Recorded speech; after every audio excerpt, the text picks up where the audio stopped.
সম্মানিত ভিউয়ার্স, আপনাকে স্বাগতম। আজকের ভিডিওতে আমরা দেখব কিভাবে ইউটিউবে চ্যানেলের নাম পরিবর্তন করবেন। ইউটিউব চ্যানেলের নাম পরিবর্তন করার জন্য আমরা প্রথমে চ্যানেলটিতে প্রবেশ করব, অর্থাৎ যেই চ্যানেলটির নাম পরিবর্তন করতে চাচ্ছি সেই চ্যানেলে প্রবেশ করব। সেই চ্যানেলে প্রবেশ করার পরে এখানে দেখছেন যে চ্যানেলের লোগো, এই লোগোতে আমরা ক্লিক করব। ক্লিক করার পরে দেখেন এখানে ইয়োর চ্যানেল, তারপরে ইউটিউব স্টুডিও যাচ্ছে। আমরা এখানে এ থেকে ইউটিউব স্টুডিওতে যাব। কাস্টমাইজেশন, এখান থেকে আমরা কাস্টমাইজেশনে ক্লিক করব।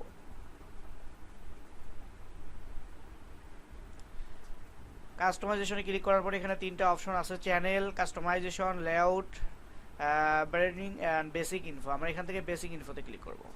বেসিক ইনফোতে ক্লিক করার পরে দেখেন চ্যানেল নেম অ্যান্ড ডিসক্রিপশন। এখান থেকে আমরা এই যে চ্যানেল নেমের যে আইকনটা আছে আইকনে ক্লিক করব। আইকনে ক্লিক করার পরে এখানে যে নামটা আছে এই নামটা আমরা এখান থেকে মুছে দেব।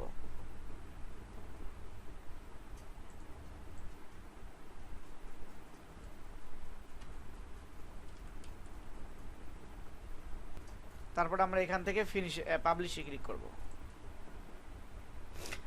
পাবলিশে ক্লিক করার পরে চ্যানেল নামটা চেঞ্জ হয়ে গেছে।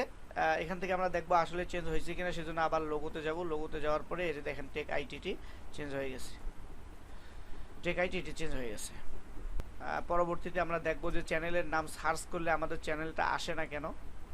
আমরা সে বিষয়ে দেখব যে কী করলে চ্যানেলের নাম সার্চ করার আগে একই নামে সবার আগে আপনার চ্যানেলটি শো করবে। এই বিষয়ে নেক্সট ভিডিও দিচ্ছি এবং সাথেই দিচ্ছি এর পরবর্তীতে আবারও ভিডিও আছে যে কীভাবে লোগো এবং ব্যানার চেঞ্জ করতে হয়, সে বিষয়ে ভিডিও থাকবে। তো সেজন্য যদি চ্যানেলটি সাবস্ক্রাইব না করে থাকেন তাহলে দয়া করে চ্যানেলটি সাবস্ক্রাইব করেন, ভিডিওটিতে একটি লাইক দিবেন, আপনার মন্তব্য কমেন্টে জানিয়ে দিবেন। আপনার সুস্বাস্থ্য কামনা করছি। আল্লাহ হাফেজ।